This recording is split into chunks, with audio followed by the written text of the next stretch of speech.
وصلى الله على سيدنا محمد أشرف الأنبياء والمرسلين وعلى آله وصحابته ومن تبعهم بإحسان إلى يوم الدين. Inshallah, I'll just finish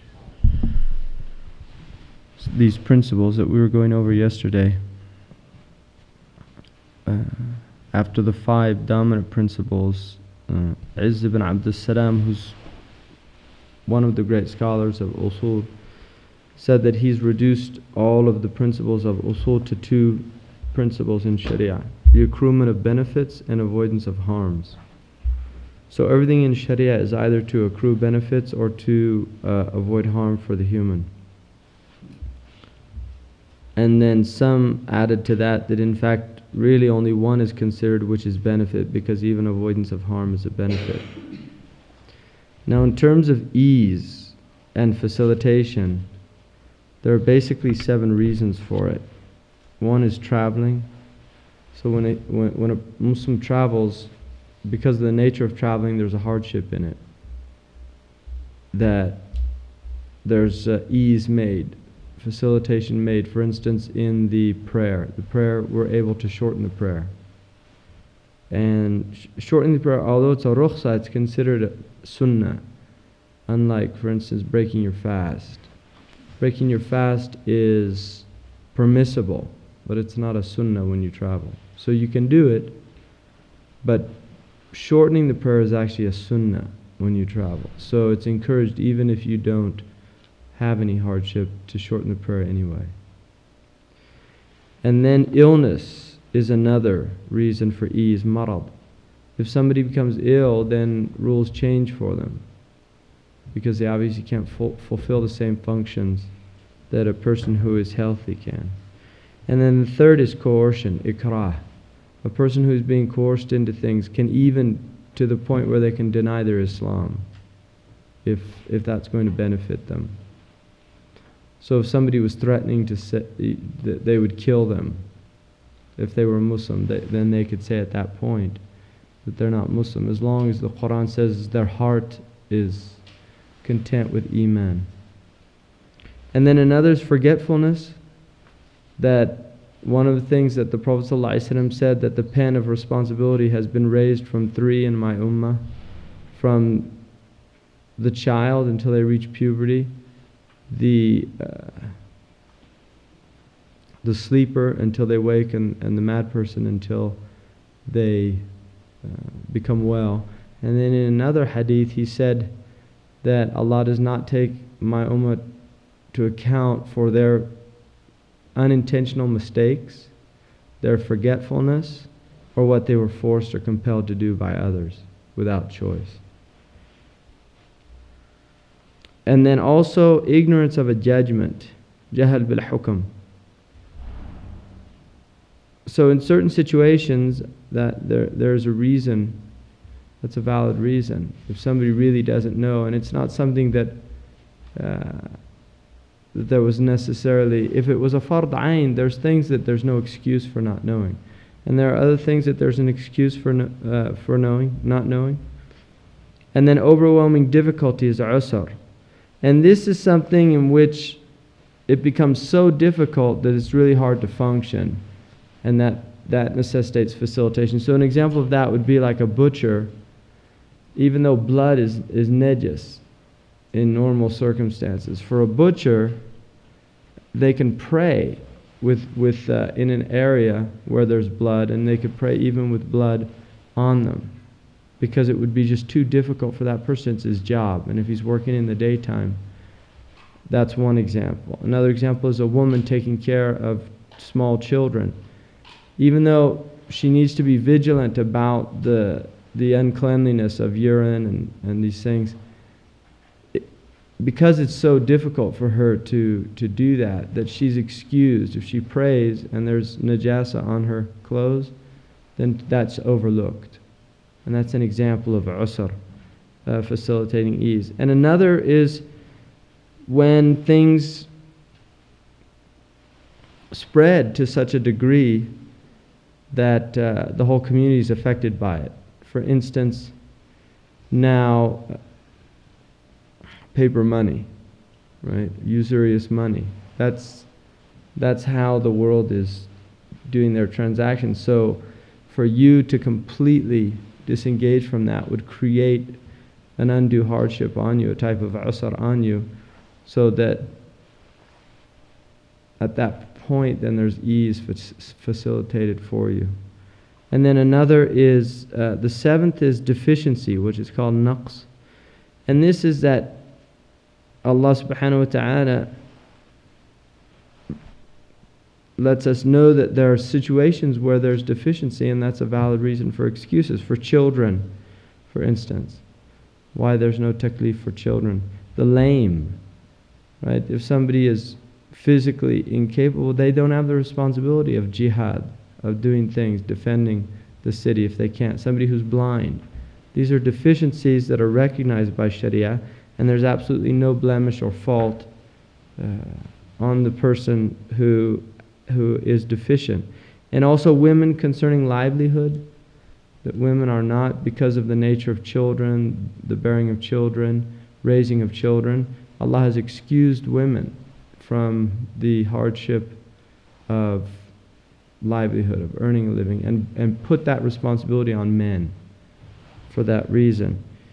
And also Jumu'ah. The woman does not have to go to Jumu'ah because it would be an undue hardship on her because of the nature of her responsibilities with her children and other things.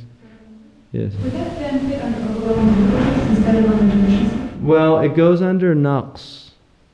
In other words, because the naqs is that Allah subhanahu wa ta'ala is saying that there's some aspects of the group or of the individual, or in this case of the gender, that does not enable them to fully participate in something. So there's a type of naqs there, and that's how it's defined. But it is related to difficulty, to an overwhelming burden. I mean, that is part of it. But it's actually related to the fact that pregnancy is seen, in Shari'ah, for instance, as actually like an illness. And late-term pregnancy is considered an actual possible terminal illness, right? I mean, it's literally seen as an illness in which the person could very well die from. Now, that's been lessened certainly in this culture where you have technological means for that, but still it's a very serious problem around the world for women when they're pregnant. They're in a condition that could easily become dangerous for her. I mean, it is a dangerous condition, but it could easily become tragic or... What is it about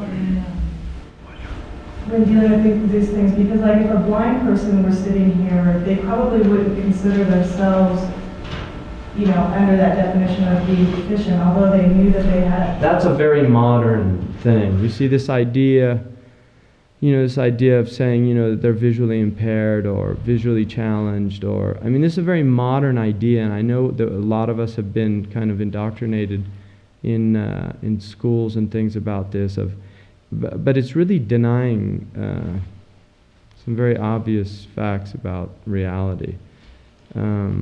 The Shari'ah is very clear that there is a naqs there. I mean that blindness is it does limit people. It does, whether we like it or not. It limits people, and what the Shari'ah is saying is this in no way reflects on their spiritual state or on who they are as a human being, but it does have an impact on certain things that they're not able to do, that other people are able to do. Absolutely, yes. That the Shari'ah definitely sees that. Now, this does not mean that, this is not a blanket statement for all women. There are women that are, more capable than most men in all the various areas that men do things in. It's not saying that this is every single woman, no, but it's saying because the majority of women will get pregnant, the majority of women will experience raising children, I mean, that the hukam goes for, yeah. Maybe the problem is the word deficient. I mean, if it was, that they have some limitations, or I don't know, just the word deficient is very... Naqasa means, in Arabic, naqasa means, it does relate to limitations, and limitations are yeah, I mean, we'll get into semantics, but it's in no way saying, like, from a Sharia point of view, a woman is spiritually the same as a man. There's literally no different at the spiritual level, and it's very clear in the Qur'an that, and in terms of her rights, in some ways the Sharia is actually, there is, well, Allah says, لَهُنَّ مِثْلُ الَّذِي عَلَيْهِنَّ. They have the same rights that are against them. بِالْمَعْرُوفِ. And then it says, وَلِلرِّجَالِ عَلَيْهِنَّ دَرَجَةً. And men have one degree over the women. That's in the Qur'an. The Mufassirun interpreted that generally to mean that the degree of that men have over women is that they should fulfill all of their rights to women, but should not expect women to fulfill all their rights to men. That's how Ibn Abbas interpreted it. In other words, that a man should be expected to give all of his rights owing to the woman in any relationship, but he should be willing to overlook any of the rights that she does not fulfill. So,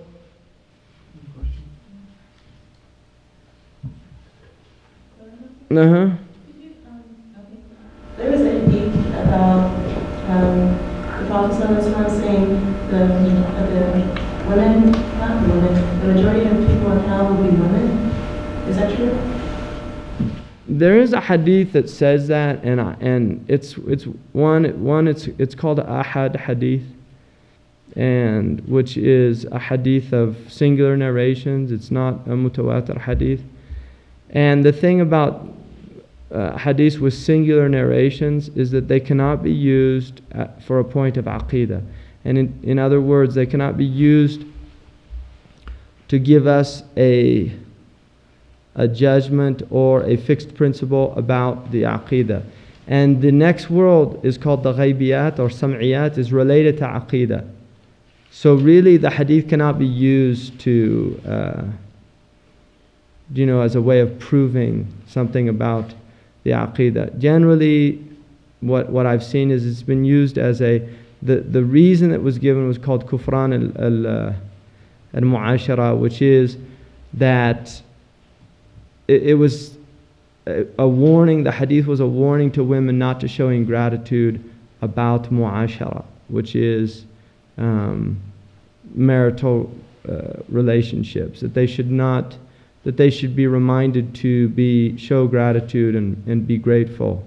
I don't remember the age wording of the hadith, but there's a part that because women can't pray during That's another hadith. That's not the same hadith. That is another hadith that relates to naqs. And it's the word that's used, and this is why the Usuli people use that word and it said that the women have naqs in their deen, and that they have naqs in their reasoning. That's what the hadith says. And again, the ulama have been very clear to point out that the naqs that was mentioned is not a blanket statement. You're talking about the majority of women, and certainly not all women, because there are many women whose deen is by far much, much better than the vast majority of men, and there are many women whose intellects by far surpass the intellects of most men. Would that fall under your deficiency? I mean, it's the word that's used is naqs, and I'm translating it here. Now, in Arabic, nanqus means to nanqus al-ard min atrafiha. It's used in the Qur'an that we remove from the edges of the earth, right? Or begin. And some say it's what's happening on the shores, like a breakdown of the shore. So it has to do with a lessening or something like that. And I know there's a word that, Jamal Badawi is so diplomatic, and there's a really good word that he uses, and I can't remember what it is. And I remember him coming up to me and saying, don't use that word deficient. What's that? Under deficiency is extreme poverty. Extreme poverty would be naqs. Yeah, in a society, a person who is extremely poor is definitely naqas. So it just relates to the inability to fulfill functions that other people. So does the hadith mean that because she has these limitations or these extreme poverty? Yeah, it's the limitation in prayer is the menstrual cycle, right? That women will not pray a large. I mean, if you actually work it out over their lifetime, it will be a large portion of time that a man would pray, especially if a woman has an average cycle of maybe 5 to 7 days in the month. I mean, that's a considerable amount of time. And although in the Maliki school she can recite the Qur'an even from the Mus'haf, but generally, she will be limited. She won't fast during that time, and her worship is cut off. And then the other is related to the situation, the cycle and the effects that it has on women as well. Because these are, they're real effects. Not all women have the same response, but there are many women that do. The hormonal changes that take place during that time can be very difficult and trying for women. Right. Is naqs a word that is used in the Qur'an anywhere that you Yes, reference to? it is used in the Qur'an several times. And it's in regard to Huh? the same. What's that? It's in regard to the same stuff. No, not this. Not about this. Not about what we're talking. Basically, Shari'ah right here. This is Shari'ah. And then in terms of naqs, is it mentioned in terms of women? Sorry, are you looking in Handswear? What are you saying there? Oh, I don't know if I'm okay. It says decrease, diminution, deficit, loss, damage, wantage, lack, want, shortage, gap, blank, omission, defect, shortcoming. It's usually like a lack or a want. That would be a good. Now, the thing about it is that again, this relates to cosmology, right? It really does. It relates to cosmology and it relates to some fundamental differences in terms of opposites and the male and the female. There's opposites there, right? And even within, what's taking place in the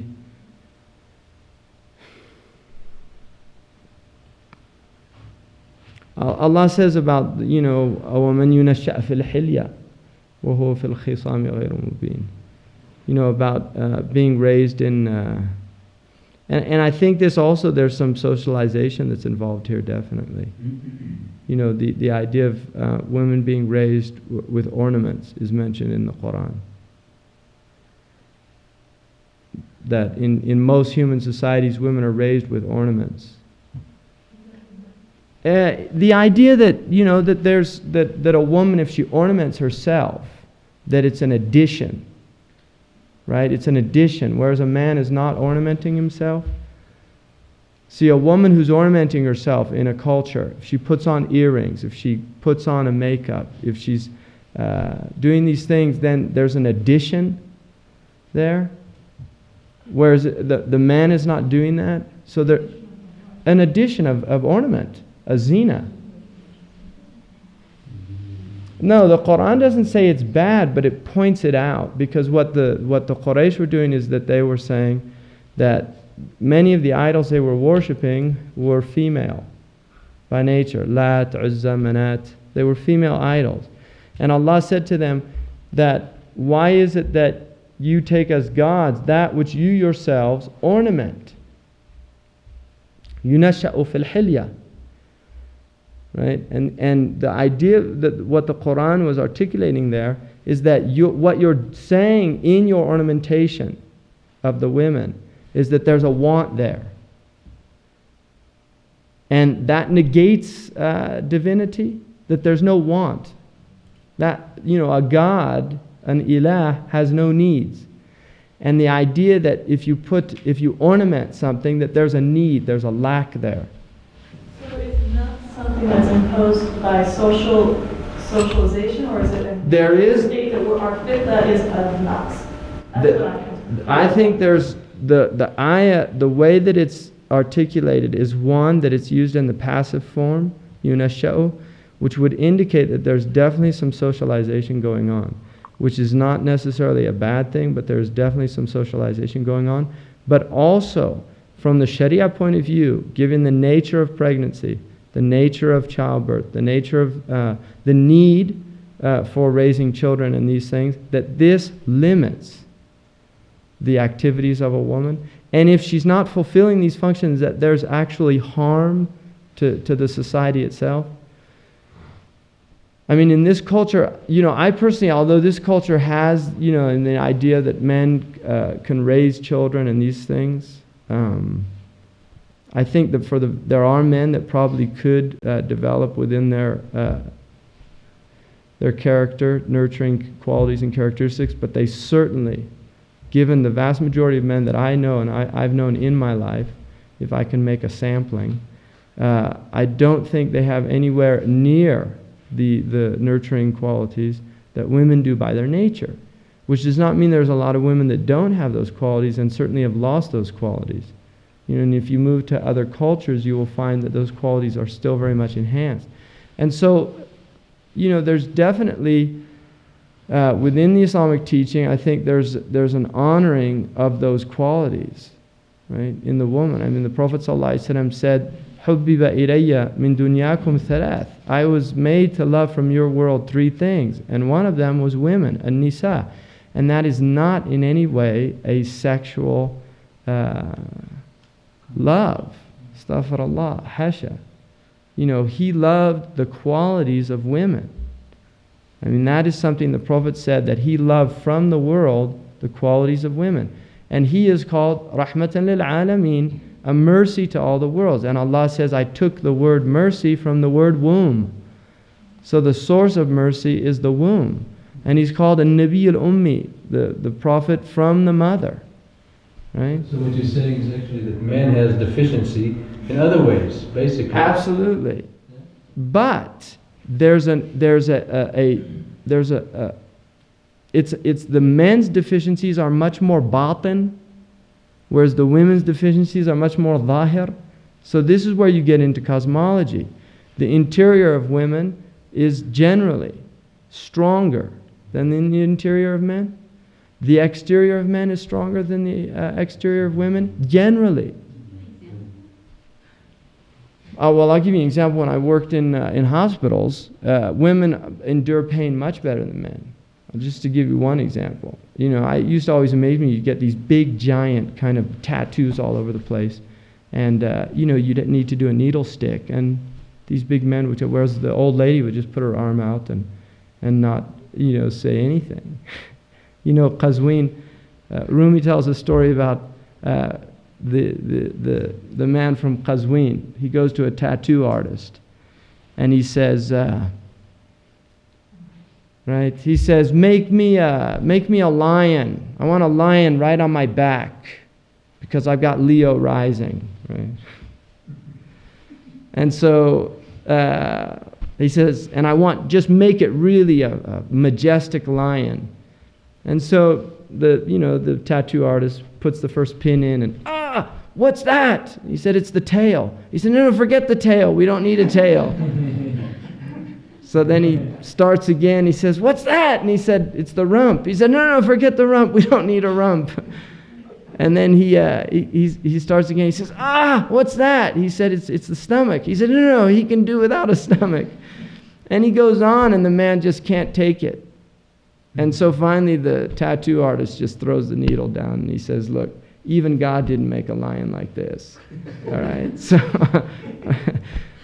which is, the point Rumi was making is that there's people just have an idea about themselves, which is totally false. And I think a lot of men have an idea about themselves, which is totally false.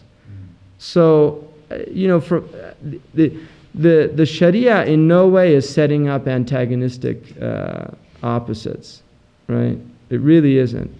The whole point of Sachiko Murata's book was to indicate that really the cosmology of Islam is more akin to the idea of yin and yang, that these are complementary opposites. They are not antagonistic opposites.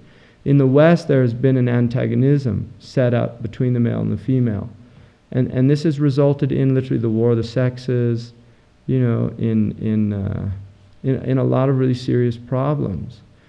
In the Islamic tradition, there's no doubt that women have been abused and oppressed in many, many cultures, and certainly Islam has not been exempt from that in any way. And we've seen it. My own experience in the Muslim world, I've seen these things.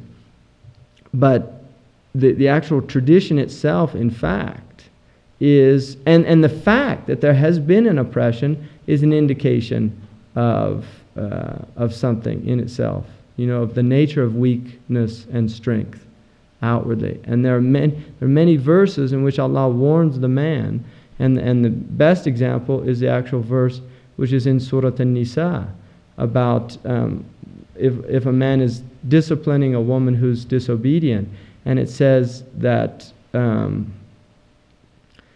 if you don't see from her, if she's not doing anything which is incorrect, then don't desire to transgress the limits. And then it says, and know that Allah is exalted and great. And the Mufassirin say that what Allah is saying is that Allah, if He's given you some physical strength that can empower you and enable you to oppress a woman, you should know that there's one stronger than you who's able to destroy you. You see? It's very clear. So Allah warns the man. Allah says, don't leave a woman suspended, mu'allaqa. Don't, neither divorcing her nor living with her in a good way, ma'roof. Prophet ﷺ literally put the khayriyah related to people, how they treat women. He said, khayrukum li ahli. The best of you are the best to your women, and I'm the best of you to my women. So he literally put the khayriyah of the human condition in how, for the male, in how they treated their women. So there are many examples of that, but I think that generally, and this is definitely, I think it's particularly in our culture and the culture I was raised in. I was raised by, was raised by my mother, not my father, but I had, 4 sisters, grew up in an environment with a lot of women. And, I think definitely brought up with a sensitivity to that idea. But in this culture, I think what's happened is there have been some things that are very positive about bringing some awareness to things, but then there have also been things that have been very negative in creating a lot of antagonism and creating a lot of problems. So there are definitely some very positive things in that we've become aware of certain things that really I think have a lot of people have not been aware of. But then there are other qualities and aspects, which is taking something to an extreme. I think a book that's really worth reading is Brain Sex by I think her name's Wynn. Can't remember right now. And her PhD was in I think neurology or genetics. But she just clearly indicates that all of the research is indicating that there are very, very strong and major differences between the female nature and the male nature, that we are dealing really with some very fundamental differences. And that she said to attempt to say that, that there's this absolute equality is building a society on a biological lie. And the idea is not, when we say something's not equal, we assume automatically that there has to be disparities and things like this. That's the automatic assumption. Whereas I think from the Qur'an, Quranic worldview, it's not, that is not the assumption. The assumption is there are differences, and the differences are related to not just function, but also qualities.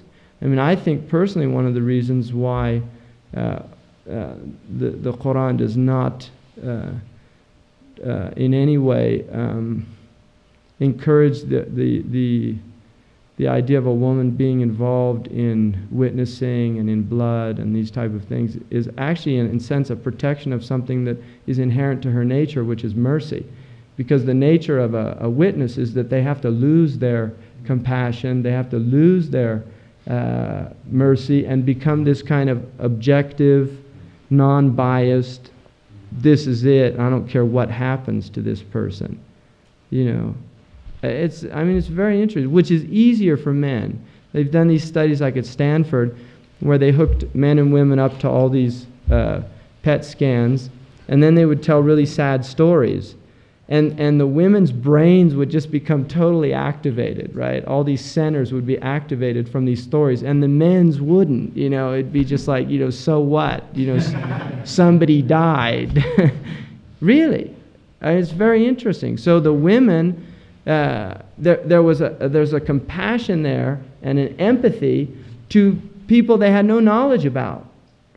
They would, you know, just hearing their story would cause them to feel a type. Women, if they hear a baby cry, right, who's not their baby, will often start, the milk will start flowing, right? It's not their baby. The milk will literally start flowing. One of the things, like in Mauritanian culture, is that a little baby, if it goes into the tent of another woman who happens to have a baby, and it's hungry or crying, she immediately takes it and feeds it. And that's how a lot of the wet nursing, many of the children there are related. I know a man, he's told me he had over, I think, 40 mothers from wet nursing, because he grew up in a tribal situation where if he was hungry and a woman was there, I mean, she just took him and fed him, right? Now, those are qualities that you're just not going to find in the vast majority of men. I mean, you will find men that are deeply compassionate. The Prophet ﷺ, one of the things he was accused of was being like a woman. You know, he was the Arabs were just they were tough people. They didn't like shows of emotion. One of the I think Jadd ibn Qais, he saw the Prophet kissing a baby and he said, "You kiss babies?" He said, "I've got 10 children. I've never kissed one of them." And the Prophet said to him, sallallahu alaihi wasallam, "I have nothing in my teaching for people that don't have mercy in their hearts." Yeah. So, I think you really have to be careful and just. I think it's probably more difficult for. It's more difficult for when a woman hears these things like what I was just mentioning. It obviously has a very different impact than what a man does. I think it's like a linguistic thing. Like when you see these words, there's something that comes to your mind. And I think from my experiences, I hear stories from Muslim women that men in their lives have taken the words and actually used them against the woman, rather than taking them for what they are. Yeah. There's an inherent bias that comes when you hear a word like that. Right. And it's not so. No, I think that's for a really a woman good. To hear the words is different than to actually have an experience from a man that comes from. That confirms something. No, I think that's a really good point. I think it's a very good point. And this is definitely something. And part of this, there's an onus within the family itself, and certainly on the woman to break type of jahili cycles that take place within the family, right? Clear preferences to males, right? Because this is something, unfortunately, that the women have been socialized into, and is alien to the Islamic tradition. The Prophet ﷺ, his children, he had daughters. Fatima was the closest for all his children, and he's called Abu Zahra. I mean, I knew an Arab man who had a daughter, and I called him by the kunya of his daughter's name, and he's like really offended. Right? And I said, I find it really interesting that the Prophet ﷺ was, one of the names that he's honored with is being called the father of Fatima. So Abu Zahra. So I don't see why anybody should, I just wanted to go on what you just said, what Tracy said. I think I think the main problem is the amount of ignorance there is among Muslims because, and like what you were saying about witnessing, I mean, those things really make sense to me. But the problem is that I think that there should be a responsibility for scholars when they're talking about these things to make sure, it's one thing just to think about, well, hurting women's feelings. But the other thing is to make sure that you're trying to clear up the misperceptions of the brothers in the audience. Right. The brothers also hear the word deficient, and, inshallah, I would hope that most of them, get a positive understanding of that. Right. But there are a lot of brothers who go back to their families and say, and treat their the women in their life as though they're deficient. Right. And forbid them from going to the mosque if they're deficient, or, just in all these various ways in which they reinforce this idea, which is not what the word means, but it's what they understand. Right. No, I think those are all really well taken points. Al-Ghazali, who was, is a greatly respected scholar and all that, say things like, because I think this kind of has something to do with it too, when our really highly respected scholars say things like, if you really want to be close to Allah, stay away from women, and things like that. And then Rumi has his poem about women and the donkey and doing really horrible, horrendous things. And Bad so, translation, by the way. Oh, well, that was really bad. Yeah. But I mean, That was a really, that's my friend Muhammad Isa Wiley, who's a Rumi scholar. When I asked him about some of the poems that I'd read in one translation, and that's one of them, he said, the Maulana would never, that's not his language. And then he just said that he called that translation Rumi, R-O-O-M-Y. So, again, you're getting into cosmology, and I think definitely there are definitely some very serious problems that can arise and abuses of language and the cosmology that has been traditionally understood in the Islamic teaching. A good example of that is the idea of,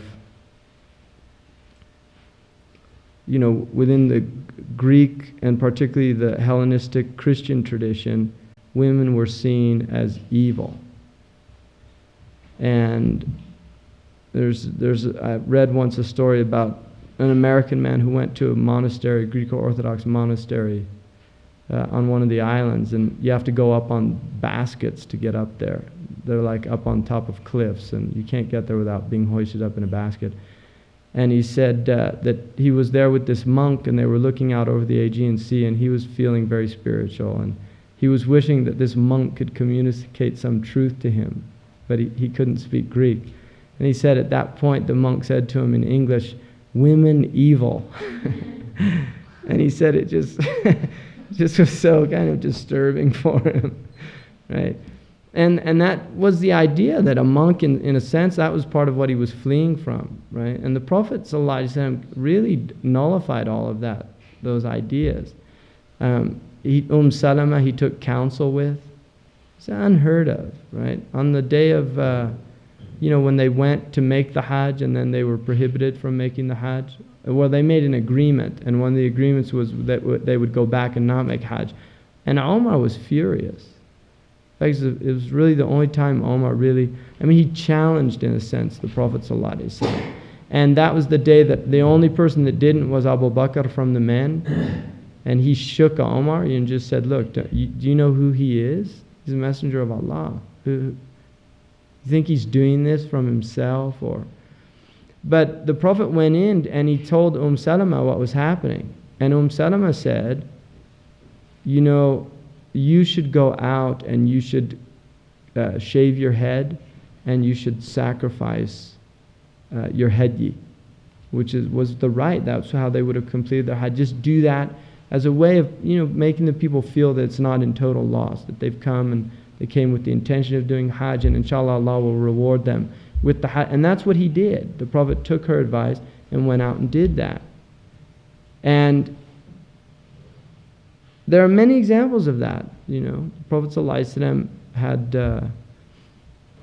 great respect for his women, and certainly Aisha radiallahu anhu is somebody who her opinion was regarded at the highest levels by the companions. I think like that's my understanding of the Prophet and his wives. People tend to look at it as only they, women then. Like there's no women now who have respect that come in and that are reserving it. Like only they, like no other women since then could possibly be, not possibly, that are not deserving of respect. I think we're dealing with a lot of jahiliyyah within the Muslim communities and cultures. And I certainly know a lot of men that aren't like that, but I do know a lot of Muslim men that do hold these type of attitudes, and there needs to be a lot of education, there really does. And I think part of the shock now is that there are many, many Muslim women, for instance, in this culture, that don't want to marry from their traditional cultures anymore. They really don't. There's Muslim women that have been raised here from other cultures that don't want part of that. Because they see it in a different light. They do see certain things that are, they're not right. They're not right. To give you an example, Sidi Abdullah al-Qadi, he told me, one of the things he told me is that in his house, he never asks his wife for anything. He always gets what he wants. If he wants, tea or something, or if he goes and does it for himself, which is a sunnah in the house.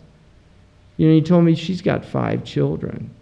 She doesn't need another, another helpless person in the house, right? And when they asked Aisha what the Prophet was in the house, she said, "Kana fi khidmati ahlihi." He was serving his family, the women. He was helping them out. He used to sew his own clothes. He didn't have his women sew. He used to sew his own clothes. He repair his own things. And that's what he did. And now in a lot of cultures, that's like, it's aib. It's aib. For a man to do something, it's like, it's aib. Are you saying that that advice doesn't have any foundation when the scholars or the Sufis give the advice that if you want to be close to Allah, stay away from women and all that kind of thing? It sounds like... What I'm wondering, like when I read this Al-Ghazali Breaking the Desires, it talks in the introduction about his influence of all, like Plato and all these different, like Western philosophers. And then it starts talking about women as the snares of the devil. And, do you think that some of that like seeps in there, or is it? I think what Imam Al-Ghazali was talking about, he is talking about 2 fundamental desires within the human being. One of them is the stomach, and the other is the genitals. And he's saying that if we can master these, then we become masters of ourselves. If we can't master these, then we're slaves to ourselves.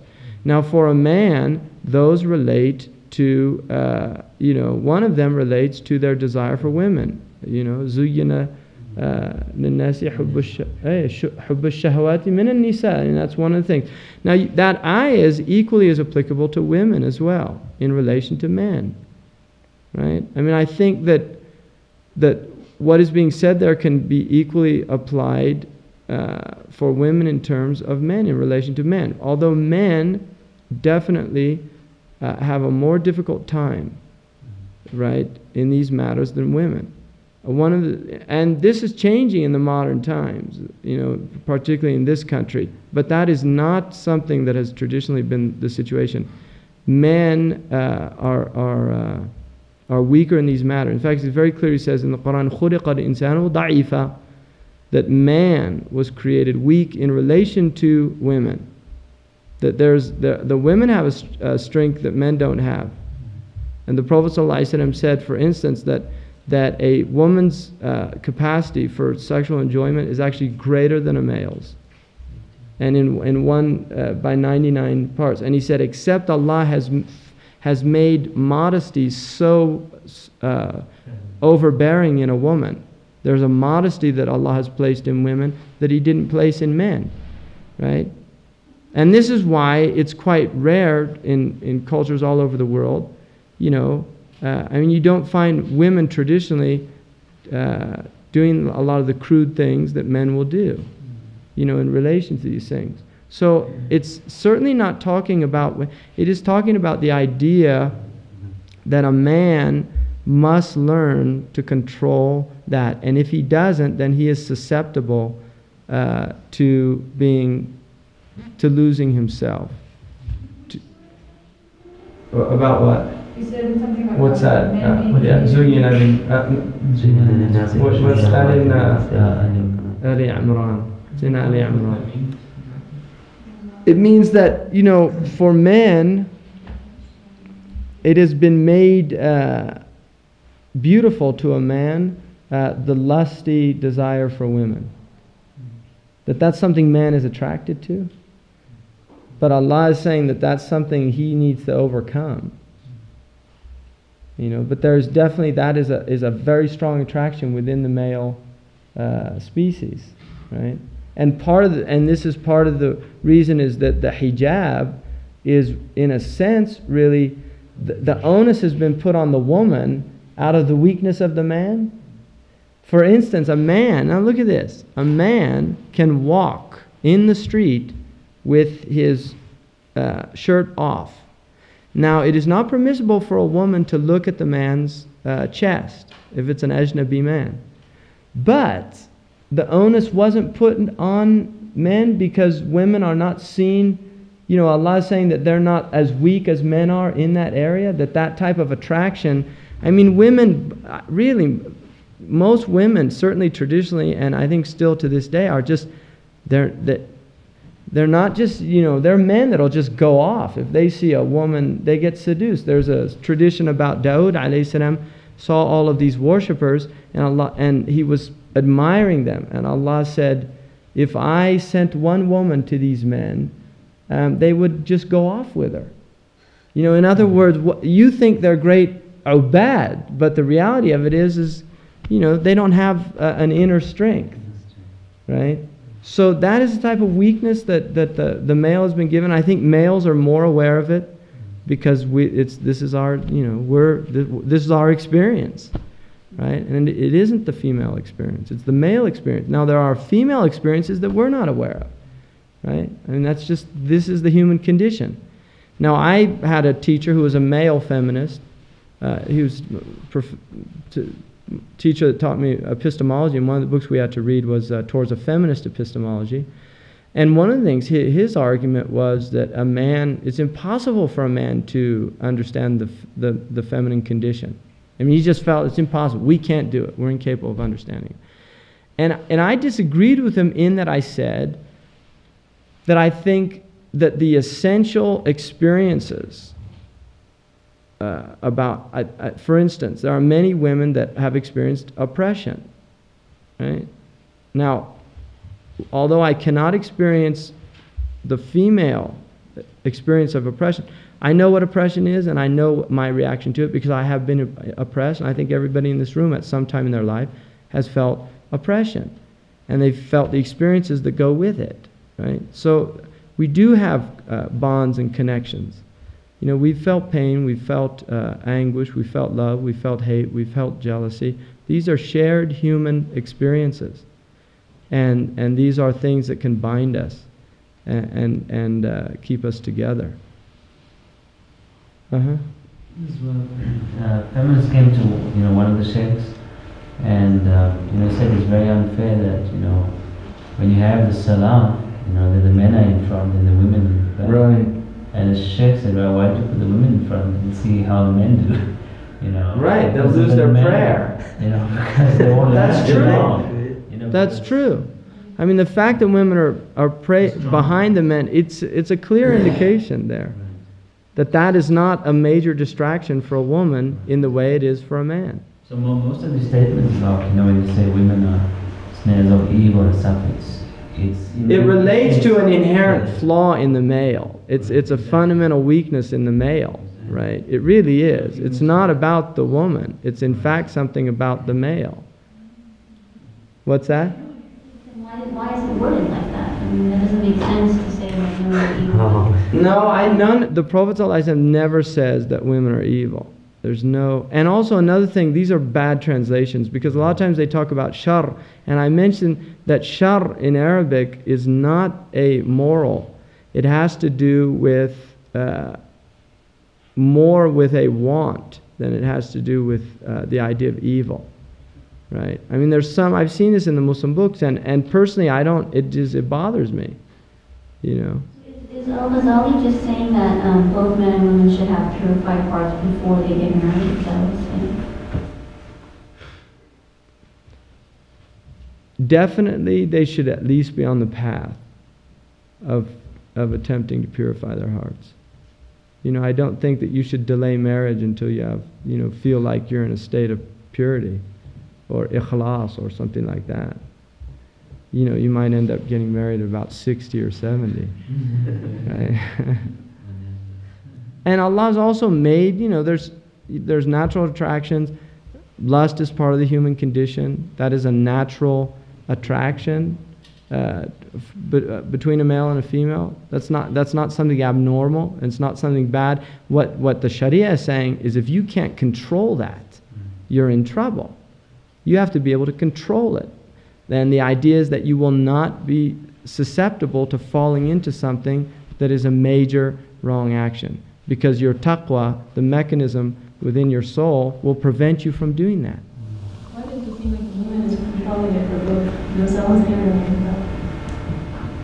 I think there's more of an onus on women. I really do. In the Shari'ah. I definitely do. And I think in a sense it really is saying that Maryam is praised for being chaste. And Yusuf also is being praised for being chaste, right?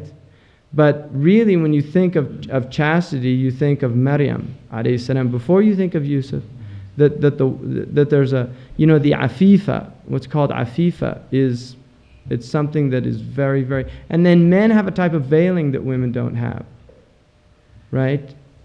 Which is not necessarily good. It's just that happens. Laysa dhakru ka untha. The Qur'an says, the male is not like the female. And that ayah is not saying the male is better than the female. It's that within a social context, there are certain things, and they're dangerous for the male because if people that don't have taqwa will abuse those differences, right? And that does happen. Well, for instance, there are many, many men historically who have had premarital relations. They're veiled. They go and they get married, and they used to call it in this culture sowing his wild oats, right? Whereas when a woman does that, it's very easy to get pregnant. She's labeled as a bad woman. Whereas from Shari'ah point of view, there's absolutely no distinction between the zina of a male or a female. And I had a very strong argument with somebody about this, who was from a Muslim country, and there was a Libyan man with me who was agreeing with me, that for him, his son or his daughter, it was the same, and this other person was saying, no, the daughter, it's worse. And I say, it's not worse in Sharia, it's worse in social stigma because of the nature of the woman. In other words, there's this idea that, it's a deep breach of the social contract, but the male is a breach, and it takes two to tango. Right? Huh? So, these are double standards, and they're not going to go away. There's something, this has been within the human condition for a long, long time. And this is why the Shari'ah, really, there's a lot of preventive measures. The idea of not being alone with a woman, the khalwa. Right? And it goes for the same, a woman can't be alone with a man. It's one of the things a lot of women in this culture, if a man doesn't shake the hand, they immediately assume, I'm unclean, the woman. Whereas a Muslim woman can't shake a male's hand. It's the same way, but the interpretation is always seen from that perspective. And this is part of the problem in our behavior as Muslims and in our articulation of our teaching, right? Is that there are gross misconceptions, not only outside of the Islamic community, but inside the Islamic community as well. And that's where a lot of the source of the problem is, that there is jahiliyyah. There is this kind of patriarchal nonsense going on that is not honoring women, right? And the tradition says, لا يكرمهن إلا كريم ولا يهينهن إلا لئيم, that only noble men honor women and only wretched men dishonor them, So, this is part of our challenge, to start changing some of these cycles, breaking, right? And I think it's possible. It just takes a lot of work and effort. What's the meaning of afifa in English? Afifa is Iffa is a type of, it's chastity, but it's related to, afifa is somebody who's vigilant about her honor, her name, right? And what's the difference between that and zina? Zina just means, it means illicit relations, whether it's adultery, which is between a married person or two married people, and fornication, which is people that aren't married. And the hadd is worse for married people, obviously, than it is for unmarried people. Male family members, like a cousin, would the same rule apply as far as like being alone with her? If you can marry the person, the rule applies. That's the general rule. If you can marry them, if there is a potential possibility, even if at the given point you can't marry them, but because of divorce or death you could marry them, it has the same application. So, my brother might be married to a woman, and at that time I can't marry her. But if my brother died or if my brother was divorced, then I could marry her. So in that situation, she's ajnabiyya. I can't marry her. Or my wife has a sister. I can't marry my wife's sister. But if there was a divorce or a death, then I could. So if there's either the possibility of marriage, immediate possibility, or potential possibility, then that is ajnabiyya for male and female. The male is ajnabi and the female is ajnabiyya. If you're living in the same house. Doesn't matter. Nope. Shari'ah is really strict about those things. Like if you're living with your husband's brother, or you're living with your Bad or news. your cousin. Bad news. Really, bad news. Arhamul maut, the Prophet said, brother-in-laws are death. It's bad news. Human beings are human beings. I guarantee you, within this culture, a lot of the stuff that goes on is, it's not Oprah Winfrey, but the other type, soap operas, these Morich Povey or whatever, these type of things. No, it's all about, brother steals, wife, right, and stuff like that. And it's all because of these type close intimacies. It happens all the time in this culture, things like that. And most of the illicit relationships happen in workspaces. In other words, here's a woman or a man who's, he's been married 7 or 8 years, getting kind of quote unquote boring. They call it 7-year itch. And he's working, and he's got this woman he's working with, and she's really interesting. They have really interesting conversations, and he's thinking, why can't I have a conversation like this with my wife? And then, or maybe she's never been married before, and the wife's had 2 or 3 children. She doesn't look as good as she did when he first married her, right? And this woman, she looks really good, and this is how it all happens, Or the woman says, "This guy's so much more interesting than my husband," or he pays attention to me.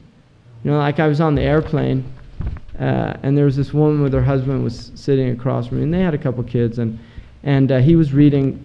He was an MD, and he was reading a magazine about football. And then, he'd been reading it for half the flight. So she says to him, "Is the magazine good? Do you like it? Sweetheart?" Blah, blah, blah. And he's just. So I think she said it again, no response. And I just looked at her and I said, "My wife hates when I do that, And she said, you just get used to it, you know. Right?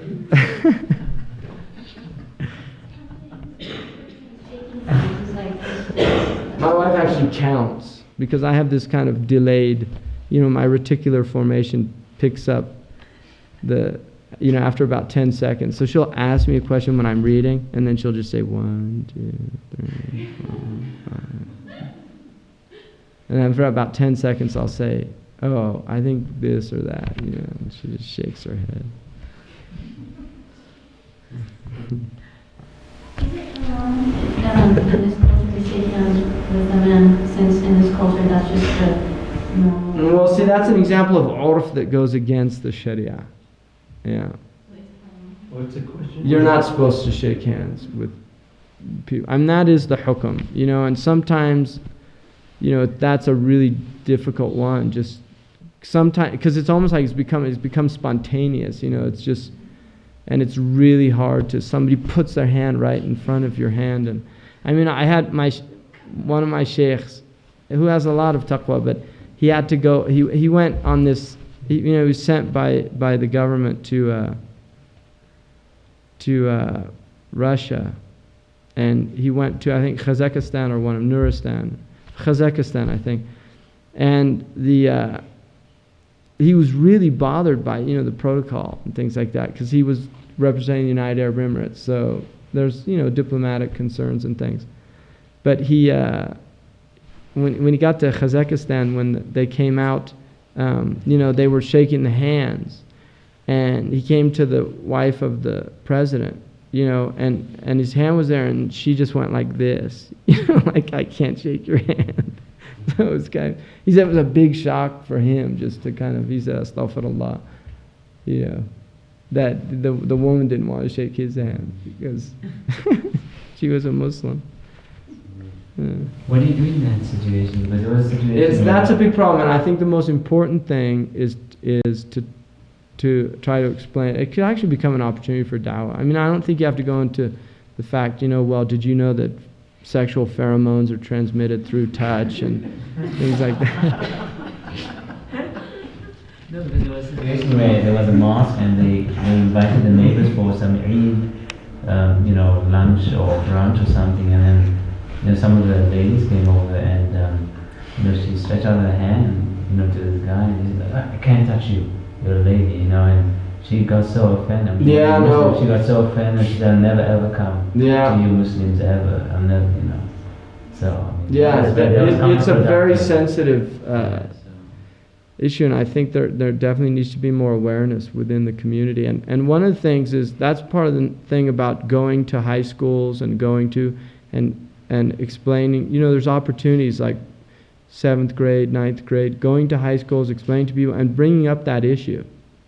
You say that, what is the consequences? I mean, one thing, you lose your wudu. That's for sure. If you're Shafi'i, not if you're Maliki. But let's say you lose your wudu. This is a consequence. But what in Maliki, you don't lose your wudu. Let's say you don't. What is the consequence of shaking? You go to hellfire right there. You know. What are you losing by how? It's not a major wrong action. It's not like kabira. It doesn't go under the mubiqat or the kaba'ir like that. But it's not haram, right? It's prohibited. There is a nahi. Yes. About the qabda. Yeah, I know. But I mean, there is a nahi, definitely. And it's taken from the ayah, قُلْ لِلْمُؤْمِنِينَ يَغُضُّ مِنْ أَبْصَارِهِمْ, what's called mafhum al-awla. The Qur'an says lower the gaze, and mafhum al-awla in tafsir is, like for instance in the Qur'an it says not to say to your parents, uff. Well, from that the scholars take that you certainly can't hit them. If you can't say uff to them, you definitely can't hit them, because it's mafhum al-awla. It's even something you should understand even more, that if saying uff is prohibited, then certainly to say, to hit them is prohibited. And the Qur'an, when it says tell them to lower the eyes, well, touch is much, it's a stronger, and that's where, and there's a sound hadith that the Prophet never once touched an ajnabiya woman, ever. Ever. He did not touch any woman that he was not directly related to or had rights over in terms of, you know, sexual right?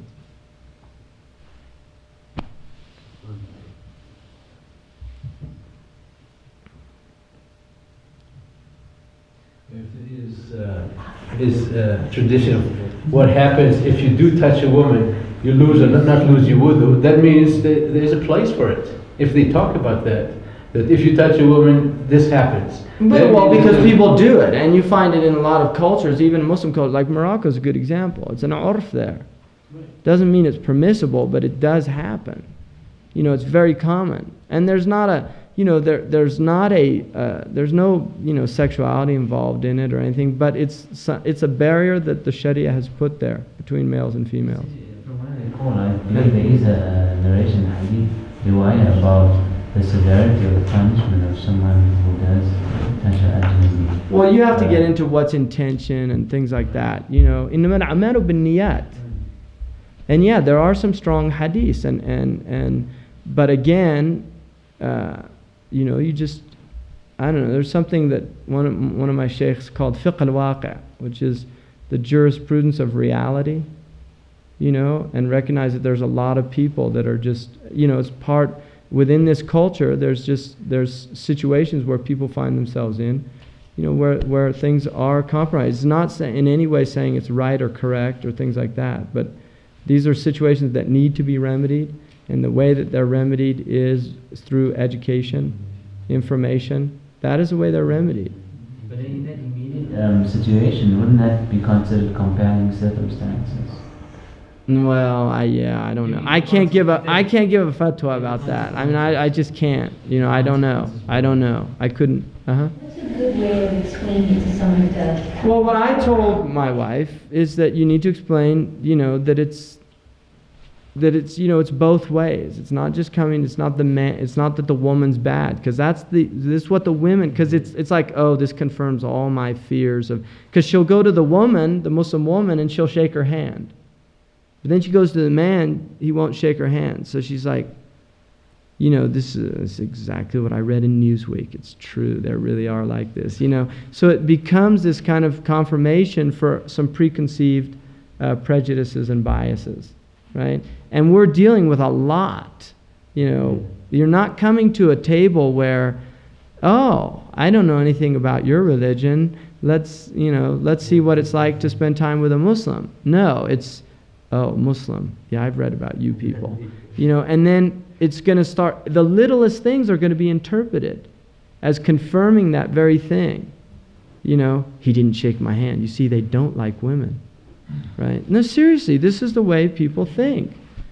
And it's odd because another thing is like, you know, in the idea of not looking at the women, which a lot of men, Muslim men do that, of not giving eye contact, which in this culture is, that means you're ignoring me. Or generally for a woman it's going to be, he didn't give me any acknowledgement, right? I mean, is that the way a woman's going to perceive that? People interpret it as disrespect. Disrespect, and also oftentimes dishonesty, right? That you're dealing with cultural interpretations.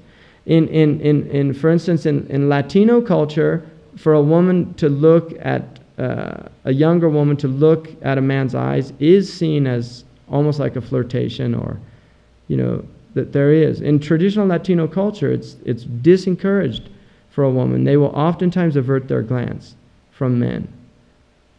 So, you know, you're dealing with cultural sensitivities. But for the Americans, if you look me in the eye, give me a firm handshake, right? That an American wants that. He doesn't want this kind of limp hand. You know, no, he wants a firm handshake. And when you talk to me in the eye, right? Because he wants to feel you're being honest with him. But if he sees you kind of looking away or something, what's he hiding? Really, that's the way. So you're dealing with cultural norms, and they're very powerful. And, you know, I don't know. I've read, you know, in some 80% of communication is nonverbal.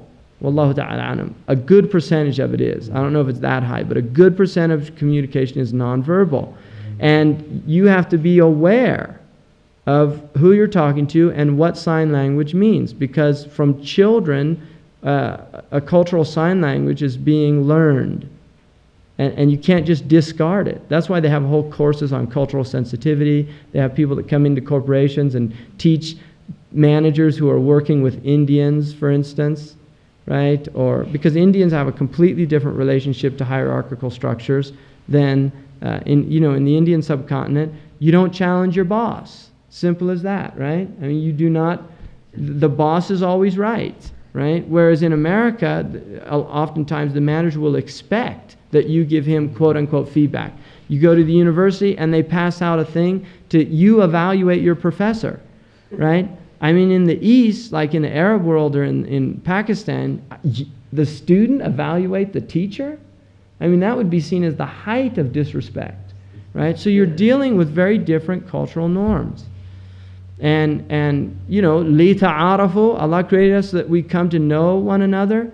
It's not necessarily that the norms in this country are wrong, but they are related to the culture, right? They're related to the culture. And so Muslims coming here have to, in a sense, recognize that. And there is a type of arrogance in coming to a place and just imposing your rules, if they're cultural. If they're Shari'ah, no, you have to establish your position. But if they're cultural, there's a type of arrogance in coming into a culture and not being willing to recognize that I need to learn about these people so that I don't offend them when I talk to them, so that I don't, right? I mean, that's on us to learn that. You know, what's appropriate, what's inappropriate, because different cultures have different things. You know, you go to Saudi Arabia, for you to point your feet at somebody, you know, it's disrespect. In Mauritania, it's not at all. You know, in Syria or places like that, if you're in a class and you're not completely up and attentive, you're showing gross disrespect to the teacher. And same in Japan or Asia. If you're in Africa, it's not the case. So you have different. What's that? Africa is unique in that sense. Africa is very laid back. Africa is, I like Africa. It's just kind of they're very relaxed and they're not uptight, and they really aren't. You know, West Africans are very relaxed. And I personally, I feel much more comfortable with that. And part of it is, you know, I was playing ball with my children in the living room, throwing it off the wall. And my wife came in and she said, "Did your parents let you do that?" And I said, "What?" And she said, "Did they let you just play in the living room like that?" And I said, "Yeah." I said, "What about you?" She said, "No, that was off limits. The living room was off limits." And I said, "Well, there you have really struck at the core of the reason why the Americans are ruling the world, because they think they can play wherever they want. There's just no rules, right?"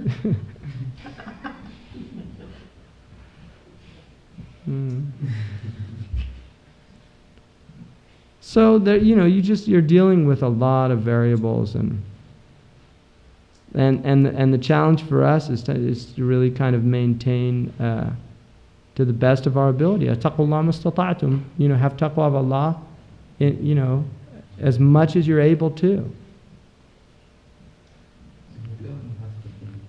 What's that, Isma?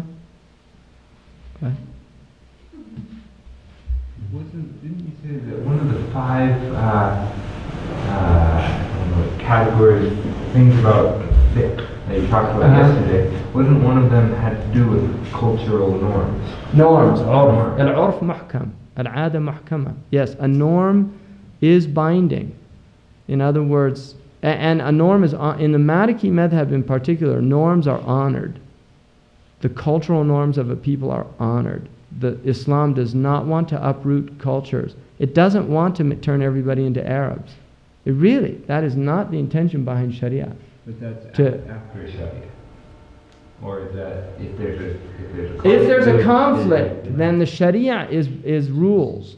But if there's no conflict, then the urf of a people is honored. But when a faqih makes a decision, he has to include the urf. He has to understand the urf of the people. Sometimes madhab will be related to a certain urf, the way they took on, let's say, lowering the gaze. No, that's a good point. Lowering the gaze has to do with that urf. Maybe lowering the gaze would mean something else in America. Yeah. Right. What's that? What would Yeah. your view? What's that? What would your view be? I mean, being here like cultural norm in America, what would your view be?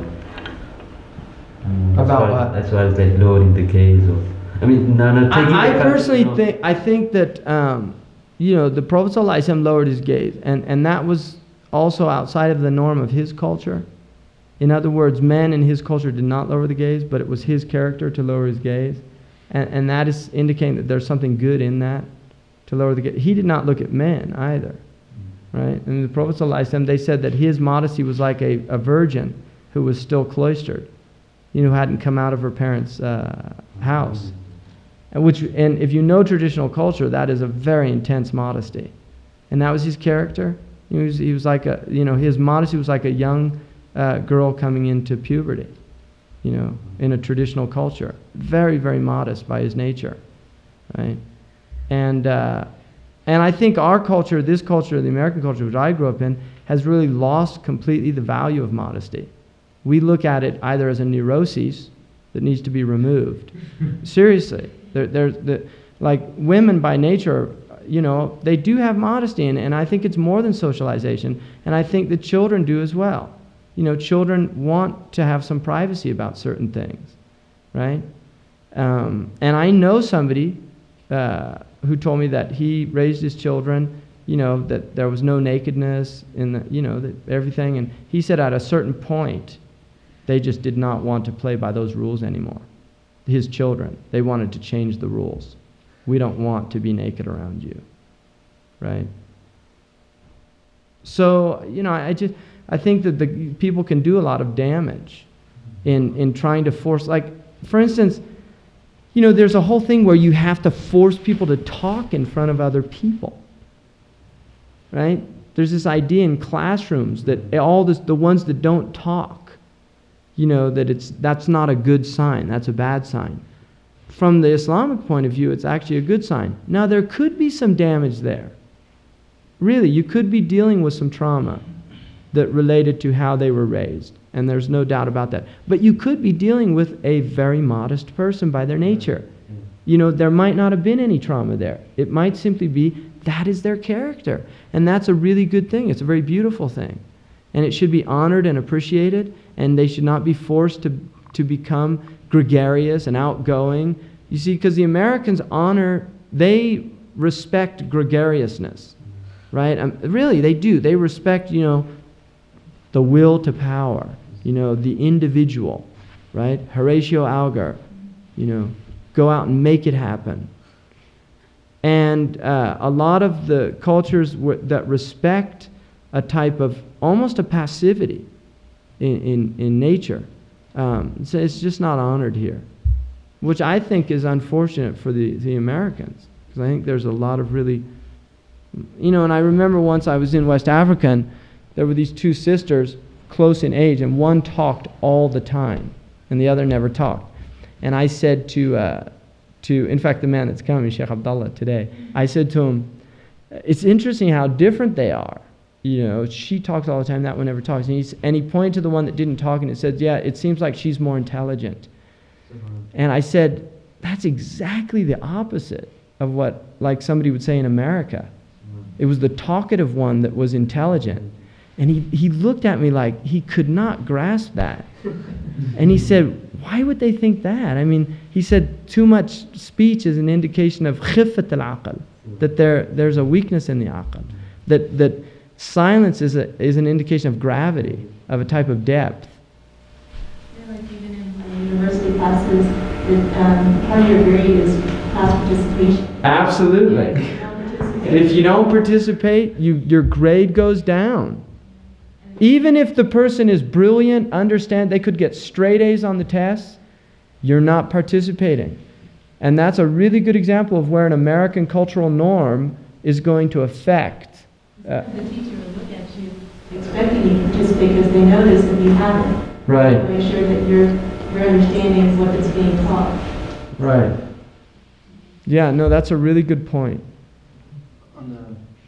Category when number 5, as you said, norms are binding, and that Well, they're binding in terms of like divorce and things like that. They're not binding. You don't have to follow the urf of your people. They're not binding in that way, but they are binding in things that relate to Shari'ah. Like, for example... But they're honored by Shari'ah. Imam Malik definitely says that the urf is, wa'mar bil urf. The Qur'an says, command people to the norms. As long as the norms don't go against the society. Like, what about in countries like in Afghanistan, Saudi Arabia, back there, when they have large families living in one house, for example? Yeah. I mean, that's where, like, actually the husband will get married and he'll bring them into the mother's house and stuff. All right. By Shari'ah, a woman has a right to have her own living space. That is a Shari'ah right. If she is willing to live according to the custom, that's her prerogative. She can do that, or she can say, no, I demand that I have my own house. That is a haqq of a woman, infirad fil maskan. She can say, I don't want to live with your parents. And I think in certain cultures, there's even in like Afghanistan, there's a lot of problems that go with that, right? When you have, it's true or not true? I mean, there are problems that arise out of that. I don't know, I haven't personally... Where's Azizullah? Aren't there problems that arise from that? Huh? Do you think? Be honest. Yeah.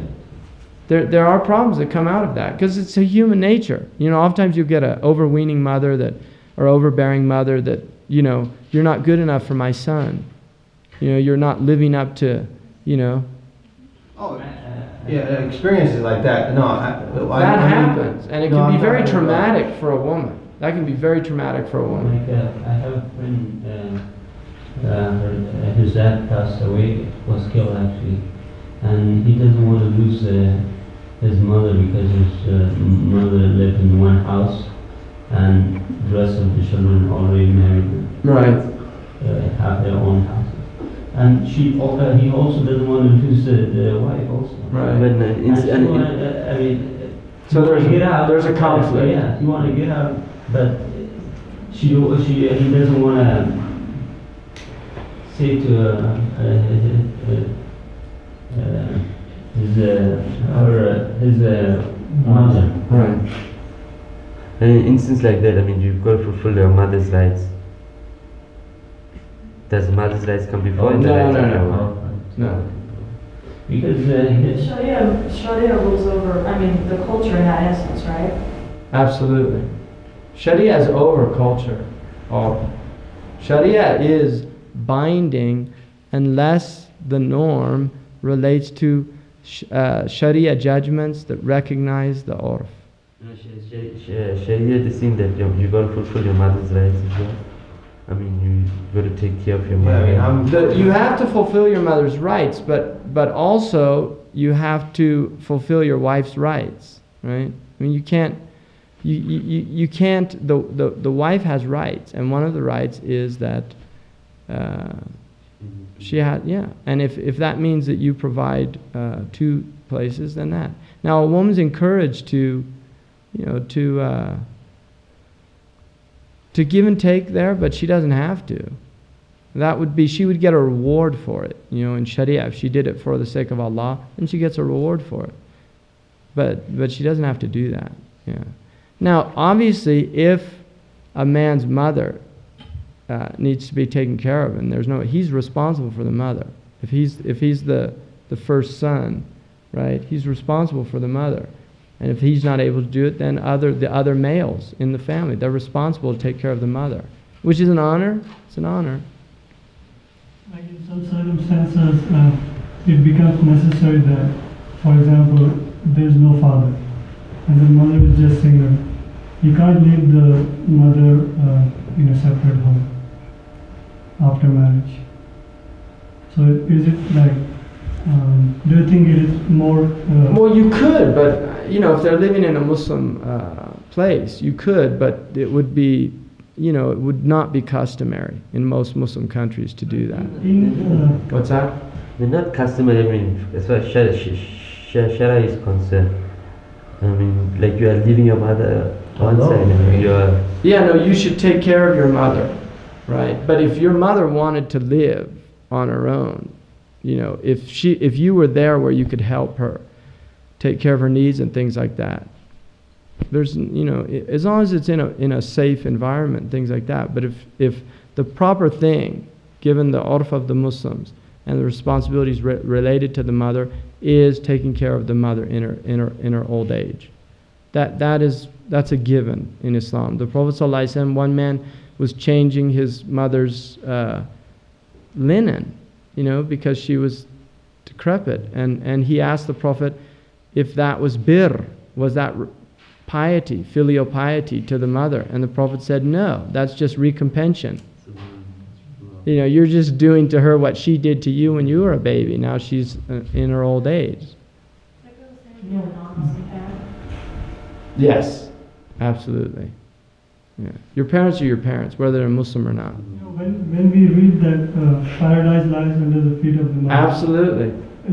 I think personally that it's more better if you take care of mother and keep her with you instead of putting her in a separate. No, you should. Yeah, definitely that would be what, unless that she didn't want to. There are reasons why she wouldn't want to. If your wife doesn't want to, in that instance.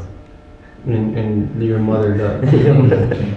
I mean, let me wait till Sheikh Abdullah comes in. He can answer that question for you. There's also a difference between if your What's that? parents can be cared for, or if it's Right. out of your parent, you want the person to live in your home, and your Right. parents are still of sound health. And then there's some meddling parents, right? I mean, that is a phenomenon. You get meddling parents. That's a phenomenon. You get the mother that she comes in and takes over and stuff. It happens. I mean, we have to be realistic. Yeah. That does happen, and it becomes very disruptive for marital situations, right? I mean, it does happen.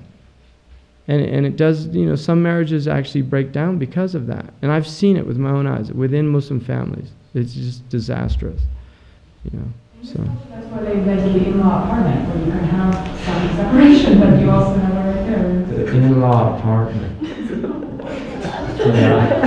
No, absolutely. It's called an in-law. Even to this day, to build a small, in most zonings, if you have a house, you can build, even though it's an R1, like it's residential 1, you can very easily get zoning for what's called an in-law outlet, which is the idea is that it's not a house on its own, but it's a place where one of the parents or the parents could live in their old age. And that's true. And I'll give you another. The truth is that many of the Muslim houses were designed for sacred space. There really was, they were designed, if you go to traditional houses, you will see that they were designed to accommodate more than one family with the necessary observances of the courtesies of Shari'ah, right? Whereas now you get people living in apartments, where there's no space at all, and it becomes very kind of incestuous, and just it's very difficult to function. Now, for some people, these are just necessities. I mean, you have a lot of people in these cultures where it's just necessity. And I think also, again, this is urf, because, for instance, in some cultures, the families being in that tight space is, it's not a problem, whereas with other cultures, it is, right? And certainly, I mean, the family unity and the family binding is much stronger in Muslim culture than it is in non-Muslim culture. And even within this culture, within minorities, minorities being other than the dominant, which is soon to be, a minority itself, but the dominant white or Anglo culture, you'll still find family ties are stronger. Family ties, I mean, for most Muslims, the vast majority of Muslims, the idea of putting your parents into an old folks' home is just anathema. I mean, just not. Muslims just shake their head. They can't understand that, right? They really can't. Whereas in this culture, there's no stigma attached to it anymore. I mean, personally, my family, and I don't know if it's, the remnants of the Greek background or what, but I don't think any of my immediate, like my brothers and sisters, could imagine that, personally. I really don't. But there's certainly a lot of families that do. And one of the things I noticed when I was working in the hospital is that there's the Chinese people would be sick, And when you're working like as an RN, the Asian patients were always kind of a blessing because the family would take care of them. Literally, they would feed them. They'd oftentimes bring their own food in. They'd wash them. They didn't want you washing their mother.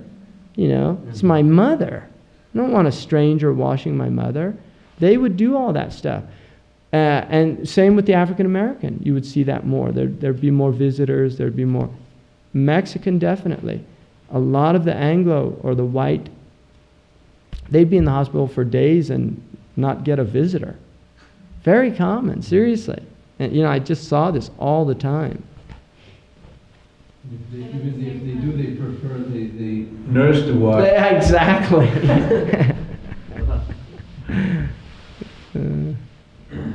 What was that?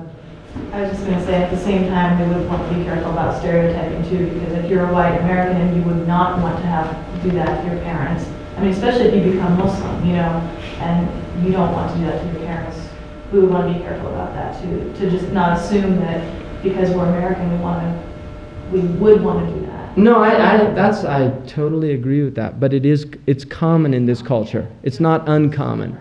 That's the point. It's not a shock. If you hear from somebody in this culture, I was visiting my mother at at the rest home or something like that. That's not a shock. Whereas a Muslim, to say that within a group of Muslims, it would just be like, what? I'm not making this up. So I agree with that, and I would say that my family personally, I think that would be shocking if one of us suggested that about our parents. Some of that, and doesn't that have to do with like such a strong binding within the family?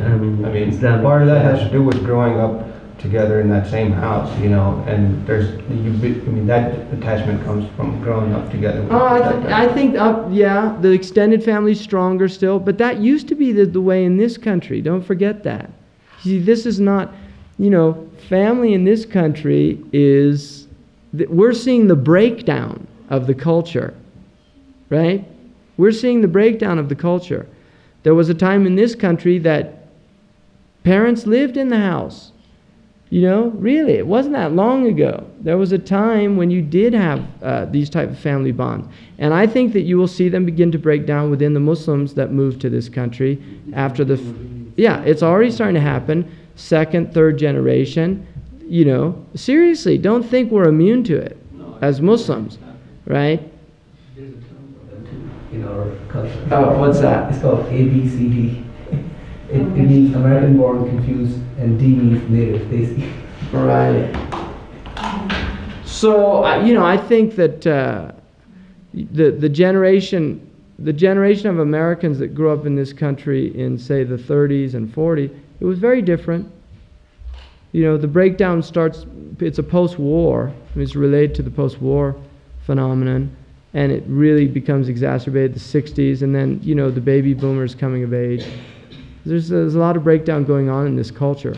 And old folks' homes are, they're recent phenomenons. They're not, it's not something traditionally that... And it works the other way around. Also, the old people say, I don't want my kids to take care of me. There are a lot of parents that don't. They would see it as actually something undignified for them. That's true.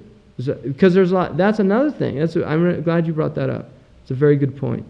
That there are a lot of people in this country that do have a sense, of pride, of not, I don't want to be, because, again, we go back to that idea of independence, individuality, I can take care of myself.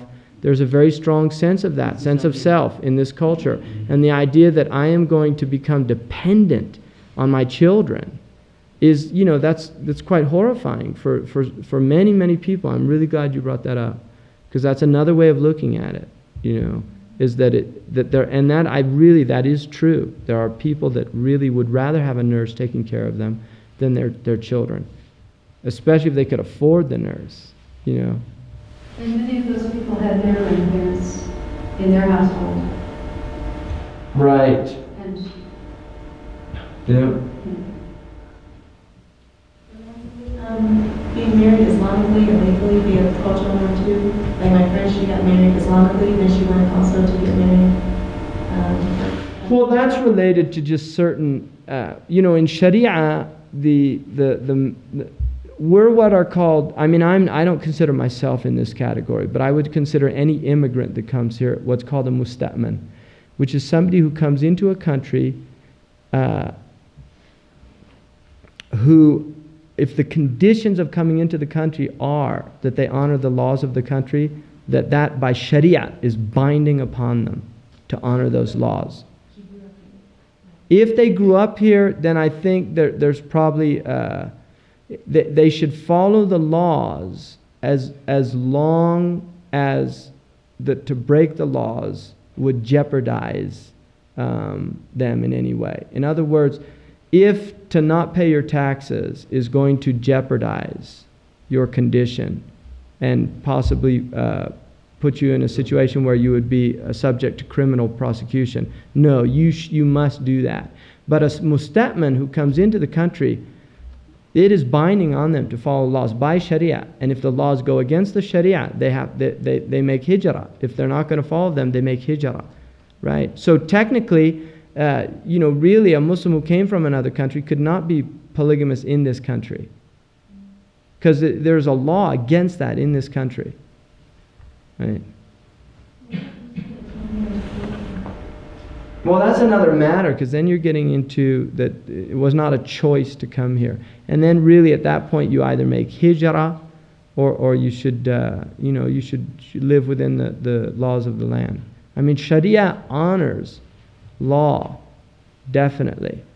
What it does not honor is law that breaks the law of Allah, but it honors laws, masalih. Now, if you come into a place where the laws are not the laws of Islam, but you're coming in under the condition that you will obey the laws, then you must obey the laws or leave, make hijrah. Simple as that. In America, so are they going against Sharia? Since it's not legal to have I think there should probably be some serious study about that, and I'm not going to give a fatwa, but generally what I was taught is that you must obey the laws of a land. And so I think it's an area of concern. It is an area of concern. Voting, boy, that's just a big can of worms for voting. Voting. I have a real problem with voting personally, but I was like against voting before I became Muslim. Right? Don't vote; it only encourages them. Right? I think local participation is it's necessary. In other words, I think that it's foolish for Muslims to be living in local communities and not involved in the local political process, because it affects us. And you can impact at a local level your situation in terms of zoning, in terms of rights of Muslims, in terms of school districts, in terms of, there are a lot of things that Muslims can do. And to say, oh, we're not getting involved, this is kufr and this, well then go, make hijrah. But if you're here, you have to deal with the reality of your circumstance. And in Sharia, one of the rules that we didn't go over is called irtikab khafad dararain, which is taking the lesser of two evils. So if you look in Sharia gives you guidance even when there's no guidance, right? It tells you what to do in circumstances even where, for instance, we would say that the political process that is other than the law of Allah it's a shar, it's an evil. But given that you have a body of Muslims that are affected by it, is there a greater benefit in participating in it or in not participating in it? And that is how the Sharia will look at it, because it can take the lesser of two evils. I'm just giving you an argument. This is an usuli argument. This is not my position. I'm just telling you that it's not black and white. It's not cut and dry. You've got some Muslims that say, haram, you're a kafir. If you do this, you're showing allegiance to a taghut, etc., etc. That's an extreme position, right? And it's highly impractical in terms of local government. Muslims should have good relationships with city councils, with the police department, things like that. Really, we should, because we're living in these communities and it impacts us. It affects us. It's important for Muslims to reach out to the police departments and do educational. They do it. Like we've done this in our community. We've gone there. You know, I went there and I taught these policemen. I told them about stopping Muslims. You know, that for a lot of Muslims it's a traumatic experience because they're coming out of countries where police, you know, they can just take them, literally. You know, and boom, they disappear. Their family never sees them again. It happens in Muslim countries, right? So there are Muslims that have that psychic baggage with them.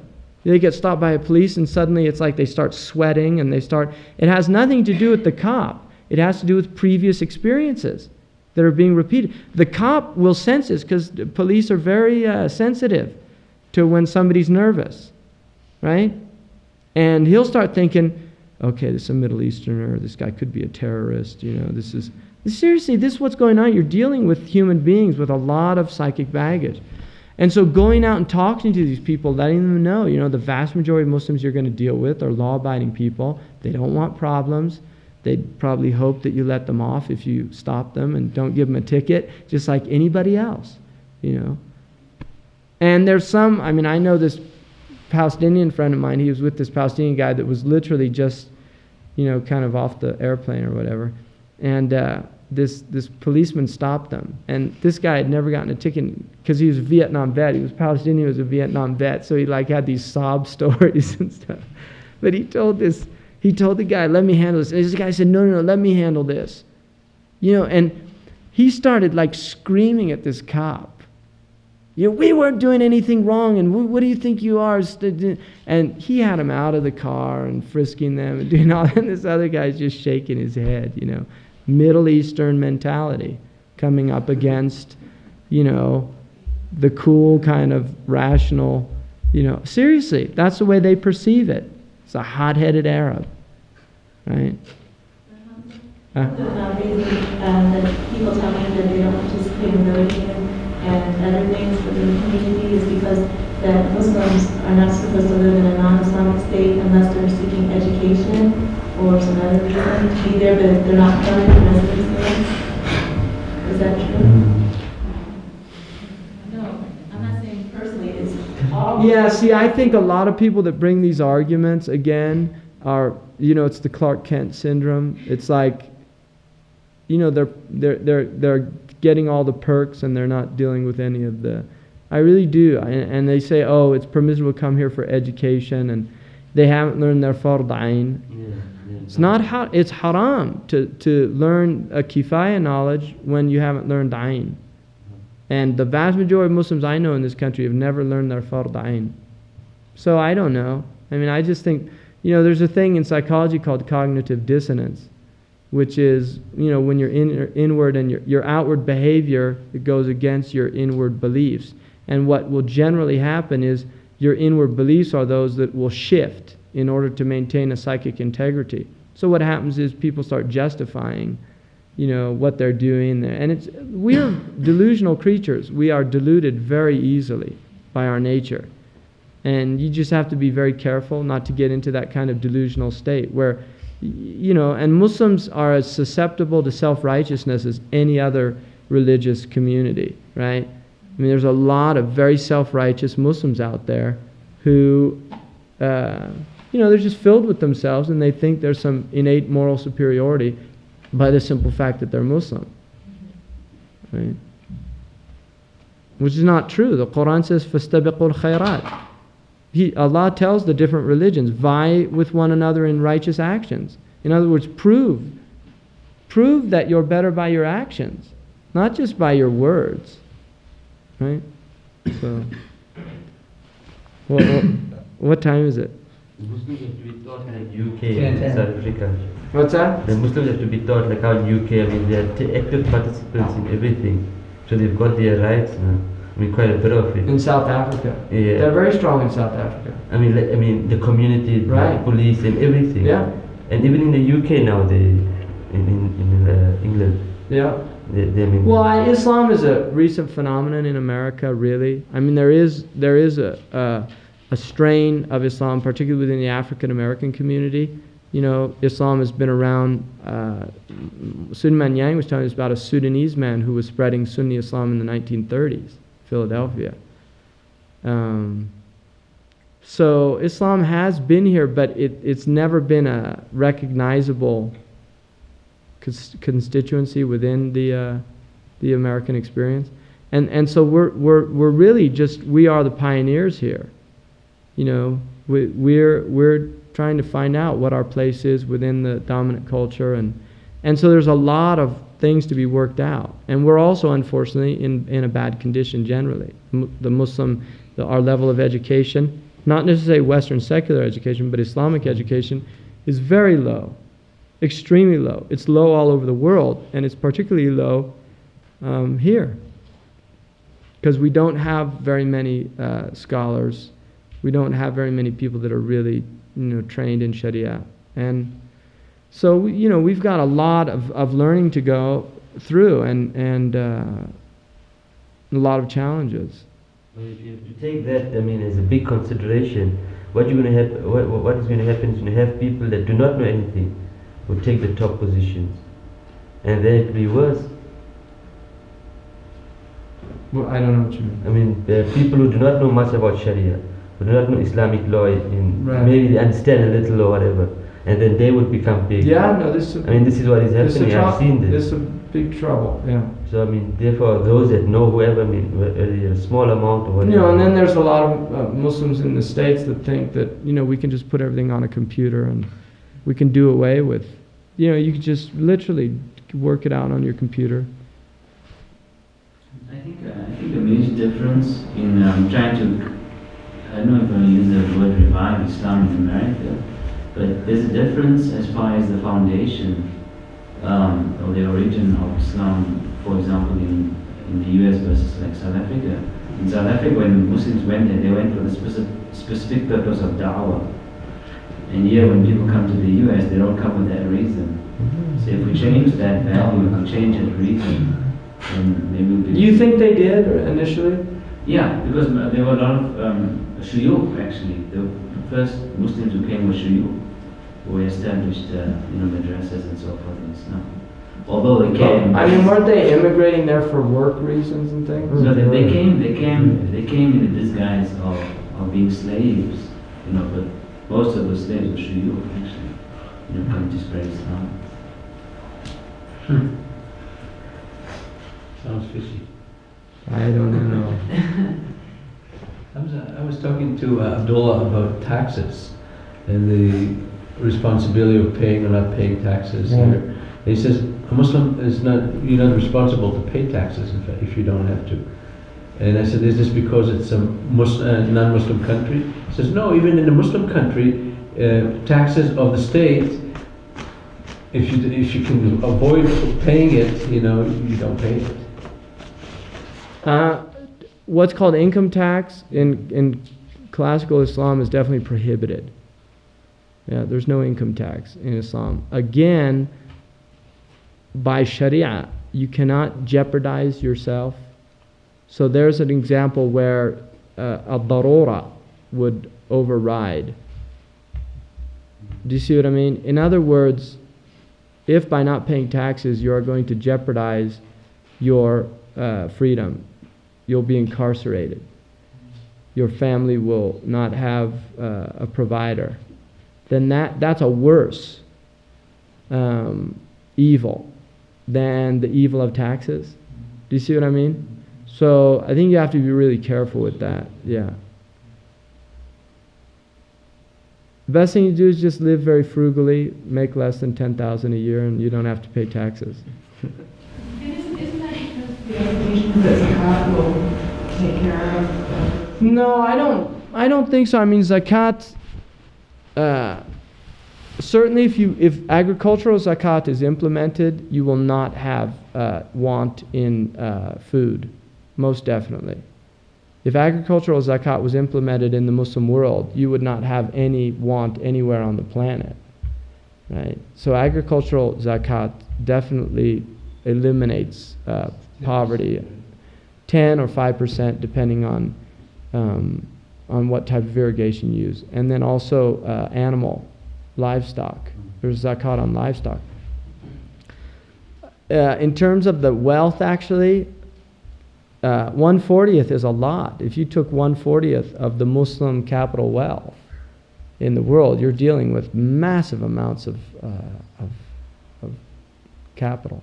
Massive. 1/40th of, I mean, if you just took 1/40th of capital wealth of Arabia alone, seriously, you're dealing with massive wealth. And then also, I think there's a strong argument, rikaz in the Hanafi madhab, buried treasure, minerals and things like that, is 20% wealth. And some say no, it completely goes to the Bayt al-Mal, that it's for. So mineral wealth would be for the good of the society, right? But historically, there have been very few instances when the Muslims lived without taxes. Very few. The Murabitun period was one of them. Taxes over and above the Shari'ah taxes, right? You mentioned that the paper money is related to riba. Right. Can you explain how exactly it's related? That's a whole. Can you give me some general? Well, I mean, at the most basic level is that the U.S. government presents a budget, and then the budget, they're allowed to print money. They're allowed to spend money based on interest-bearing bonds, treasury bonds. They're called treasury bonds. Solomon Brothers is a major trader in treasury bonds. They sell them to the Americans. They sell them to the Japanese, and to the Arabians. Before income tax, which is 1913, right? The income tax laws enacted. Before income tax, this country supported itself through bonds, right? So patriotic Americans would buy, when there was a need, like if there was a war, they would have war bonds, and you would buy war bonds that would support the government's activities, right? So graduated income tax, which is, it's a communist idea originally. That's one of the points of the Communist Manifesto, was to introduce graduated income tax into society. The mosque requesting that you pay your zakat to the masjid. Yeah, you don't have to do that. You can pay your zakat as long as they're following the 8 categories of people that are worthy of zakat. You can pay your zakat to your own relatives. In fact, your relatives have more right to your zakat than other people. Yeah, if they have need. I mean, you can't just give. No, there has to be real need there. Because that's a hila. That's like a way of trying to abuse the Shari'ah, to give it. Some people, they give it their wife. A'udhu billah. Hurub. So what about the fatwa that they made in Al-Azhar about riba, that you can, as far as banks concerned, about that it's not riba if you deal with bank or something like this? That's a modern, it's a modern fatwa. Muhammad Abdu started that whole idea. But it's not, you don't see that as right. Mm-hmm. So when you're talking about money being riba, are we talking about money we use in stores and? Yeah, the paper money that we have is founded on, it's an interest-based money, right? In other words, it's printed out of, even banks, if you put $1 into a bank, the bank can literally produce $20 out of nothing. That happens every day. Not the money itself, just the way you use it is riba, no? Yeah, but it represents interest-bearing. The actual foundation of the money is based on interest-bearing bonds. You see, so the money is only issued because it has. Bartering. Traditional Islamic money is gold, silver, and bartering, traditionally. And the Sharia does not recognize paper money unless it's backed by gold or silver. Gold and silver, that's like you look at the stock market and the exchange and the rate on gold and silver, wouldn't that be riba too? That's because we're living in artificial economies. If gold is your standard, you see, then the gold does not fluctuate a great deal unless there is an introduction of gold into the economy, like a new discovery. For instance, if mines are discovered somewhere and there's a lot of gold introduced into the economy, circulation, then that will cause a temporary fluctuation. But generally, gold and silver maintain their... so what we're seeing in the fluctuations of gold and silver is artificial, because it doesn't represent the true value of gold and silver, which are intrinsic. It's only gauging them by the dollar, which has no intrinsic worth whatsoever. Its worth is based on the trust of the people in the economy, based on the amount of circulation, right? Inflation. I mean, these are all mechanisms that are being gauged by the Federal Reserve Bank and things like that. Because you're working on a necessity using the dollar, then would it not be counted as riba? Well, it's not, inshallah, it's not a wrong action because it's a darura, right? That's an example of usar, where amma al-balwa. But the Muslims are supposed to try to find ways to get out of those type situations if they can. What about the position that it's okay to invest in stocks because you're taking a risk? Yeah. My Sheikh Muhammad Ahmed Shaybani, who was one of my teachers, he didn't give any opinions about stock because he was just bothered by them. I think the problem with stocks is that the vast majority of companies that you're investing in are doing a lot of haram stuff, right? And your money has to be pure.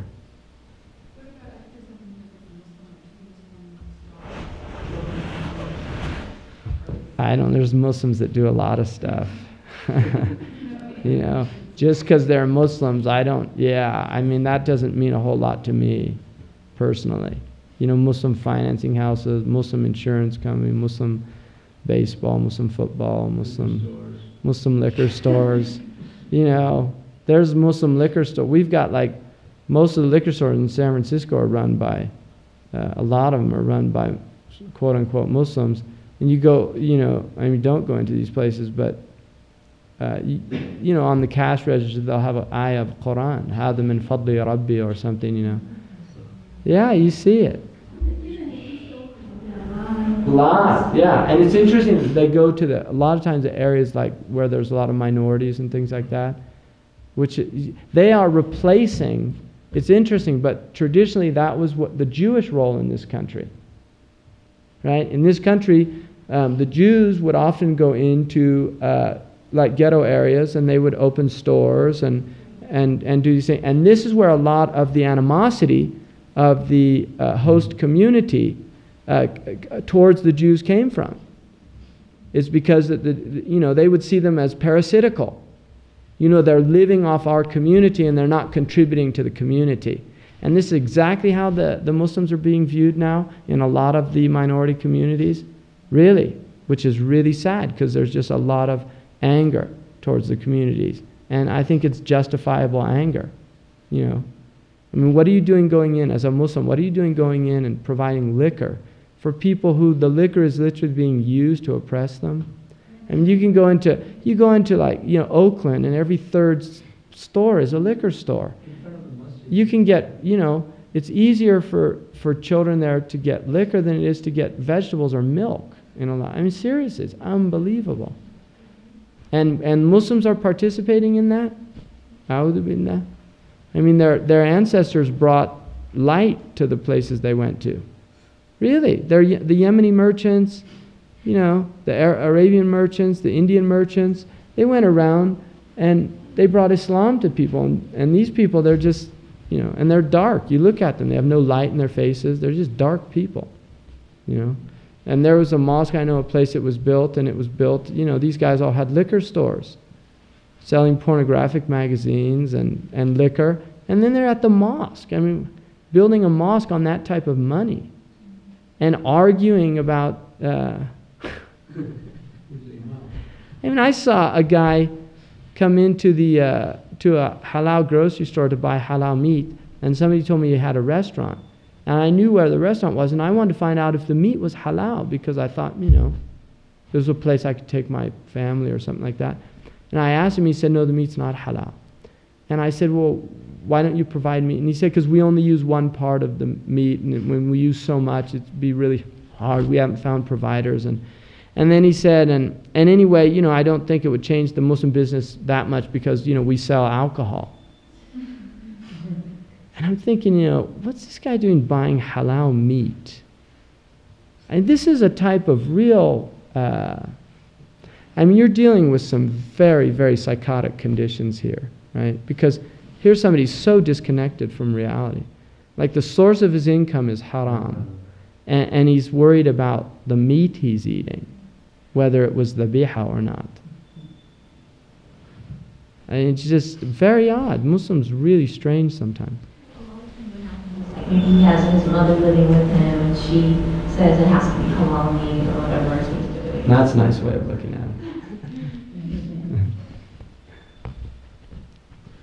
Musta'man, what are the laws for Musta'man? Musta'man is they follow the agreements of the conditions that they came into the country. What the host country, they put stipulations on you when you come in. And you tell them, I'm going to abide by your laws. And they've trusted you. And that trust is binding because you're a Muslim. And a Muslim doesn't betray trust, even to a non-Muslim. You know. If your king is an illegal alien, it's okay.